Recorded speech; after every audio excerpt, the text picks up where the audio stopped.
Hello मेरे भाई बहन, क्या हाल चाल है। देखिए, चंद्रगुप्त मौर्य से जो क्वेश्चन पूछा जा सकता है उसको यहाँ समझ लेते हैं। चंद्रगुप्त मौर्य कौन था? मौर्य वंश या मौर्य साम्राज्य का संस्थापक था। इसको समझने के लिए थोड़ा सा कहानी समझते हैं। यहाँ पर मगध है, मगध का एरिया और बड़ा हाई सब एरिया पर कब्जा किए हुए है।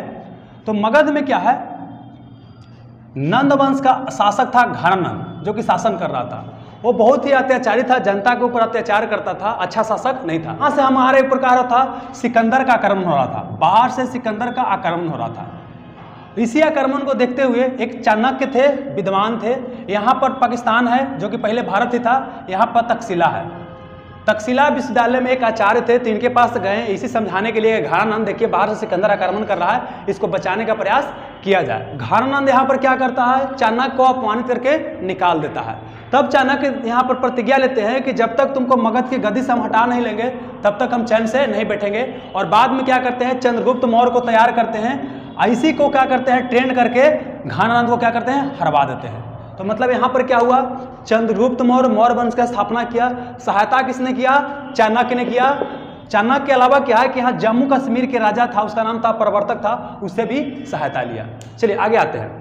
फिर क्या हुआ कि चाणक्य की बात करते हैं। बाद में चाणक्य क्या करते हैं कि चंद्रगुप्त मौर्य के प्रधानमंत्री बन जाते हैं। चाणक्य के अलावा कुछ और नाम है, विष्णुगुप्त है, कौटिल्य है, वो भी पूछ सकता है। और चाणक्य एक पुस्तक लिखते हैं जिसका नाम होता है अर्थशास्त्र, और इसका संबंध राजनीति एवं प्रशासन से होता है। चंद्रगुप्त मगध पर कब्जा कर लेने के बाद पाटलिपुत्रा को अपना राजधानी बनाता है, पाटलिपुत्रा को राजधानी बनाता है, और वहां पर भव्य बड़ा बड़ा बिल्डिंग बनाता है। और जो बिल्डिंग बनाता है लकड़ी का बना होता है। किसका बना होता है? लकड़ी का बना होता है। क्वेश्चन बीपीएससी में पूछा गया है कि पाटलिपुत्रा में चंद्रगुप्त मौर्य का जो बिल्डिंग था, भवन था, किसका बना हुआ था? लकड़ी का बना हुआ था। उसके बाद क्या करता है चंद्रगुप्त मौर्य कि अपने एरिया को फैलाना चाहता है, तो ई डायरेक्शन में एरिया को फैलाना चाहता है। तो इधर जो सिकंदर था, सिकंदर बाद में लौट जाता है, इंडिया में आता नहीं है, लौट जाता है कुछ दूर आक्रमण करने के बाद। तो इसके बाद आता है सेल्यूकस निकेटर, इसी के बाद राजा बनता है सेल्यूकस निकेटर। तो सेल्यूकस निकेटर चाहता है कि हम अपना एरिया इधर फैलाएं, और चंद्रगुप्त मौर्य चाहता है कि हम अपना एरिया इधर फैलाएं। तो दोनों के बीच क्या होता है, लड़ाई होता है। इस लड़ाई में सेल्यूकस निकेटर हार जाता है और अपनी बेटी जिसका नाम होता है कर्नेलिया, उसका शादी चंद्रगुप्त मौर्य से कर देता है, और दोनों के बीच क्या होता है, संदेह हो जाता है। बाद में सेल्यूकस निकेटर क्या करता है, चंद्रगुप्त मौर्य के दरबार में मेगास्थनीज को राजदूत बना करके भेजता है। और यही मेगास्थनीज क्या करता है, इंडिका पुस्तक लिखता है। जब यहाँ पर आता है मगध में ना, तो पाटलिपुत्रा में रहता है। पाटलिपुत्रा को किस तरह से प्रशासन किया जाता था उसके बारे में इंडिका पुस्तक में लिखा है। तो क्वेश्चन पूछेगा, पाटलिपुत्रा के प्रशासन के बारे में जानने का सबसे बेहतर सोर्स कौन है? इंडिका। इंडिका किसने लिखा है? मेगास्थनीज ने लिखा है। चलिए आगे आते हैं। चंद्रगुप्त मौर्य क्या करेगा, इधर एरिया जीत लिया, अब क्या करेगा, ईस्ट साइड बढ़ने का प्रयास करेगा।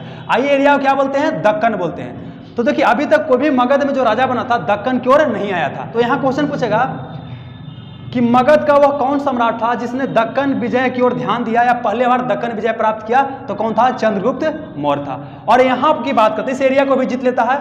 और यहाँ गुजरात की बात करते हैं। गुजरात में यहाँ क्या होता है, काठियावाड़ एक जगह है, वहां पर सुदर्शन झील का निर्माण करवाता है। चंद्रगुप्त मौर्य क्या करता है, गुजरात के काठियावाड़ में सुदर्शन झील का निर्माण करवाता है।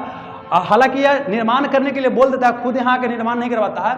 इसका गवर्नर होता है जिसका नाम होता है पुष्यगुप्त, वो यहाँ पर क्या करता है, निर्माण करता है। और यही सुदर्शन झील को बाद में क्या होता है, शक शासक रुद्रदामन सूख जाता है तो दोबारा उड़ाह वगैरह करवाता है, तो मरम्मत दोबारा करवाता है। बाद में क्या होता है, चंद्रगुप्त मौर्य भद्रबाहु जो कि जैन साधु होते हैं, इनके प्रभाव में आकर के जैन धर्म ग्रहण कर लेता है। तो चंद्रगुप्त मौर्य कौन धर्म को मानता है? जैन धर्म। और जैन धर्म मानने के बाद क्या करता है कि राजगद्दी छोड़ देता है। राजगद्दी पर बाद में इनका बेटा बिंदुसार बैठ जाता है और ये अपने चले आते हैं। यहाँ पर मगध है तो यहाँ से पाटलिपुत्रा कहाँ चले आते हैं, कर्नाटका में चले आते हैं। यहाँ पर कर्नाटका में चले आते हैं। और कर्नाटका का एक जगह होता है सरवन बेलगोला, वहीं पर रहते हैं। और वहीं पर बाद में क्या करते हैं, सलेखना विधि द्वारा अपना जीवन का त्याग कर देते हैं। इस सलेखना विधि क्या होता है, इसमें क्या होता है कि अन्न जल ग्रहण वगैरह नहीं करेंगे, भूखे प्यासे क्या करेंगे, अपना प्राण को त्याग देंगे, ये होता है।